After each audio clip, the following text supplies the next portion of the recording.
இந்த விஜய் மேல இருக்க அந்த ஹேட் மாங்கறீங்க நீங்க பண்ணியிருக்கவே கூடாது. அது வந்து நீங்க பண்ணது ஒரு பெரிய அபத்தமான ஒரு அரசியல் தான்.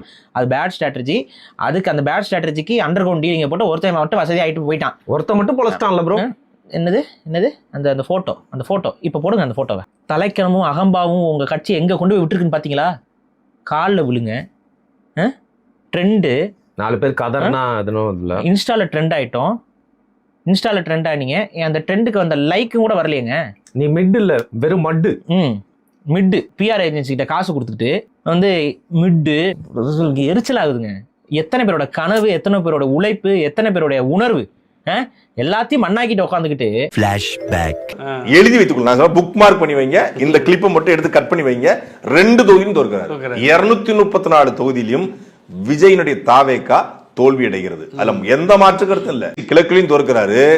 திருச்சி கிழக்கு நம்ம பார்க்கும்போது அதுல அவர் பெற்றிருக்கக்கூடிய வாக்குகள் 32,792. பெரம்பூர்லயும் தோற்கிறாரு. அடுத்து நம்ம பெரம்பூர் தொகுதியை பாக்குறோம். அதுல தாவேகா தலைவர் விஜய் போட்டிட்டாரு. 45,917 வாக்குகளை பெற்றிருக்காரு.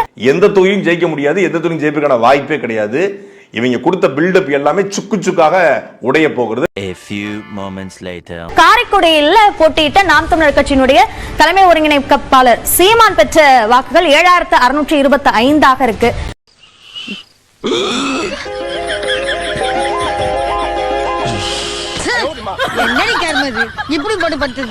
தாவேகா வேட்பாளர் 34,782 வாக்குகளோட அவர் முன்னிலை வைக்கிறார். டாக்டர் பிரபு 4வது இடத்துல சீமான் இருக்கார் அப்படின்றத இங்க பார்க்க முடியுது.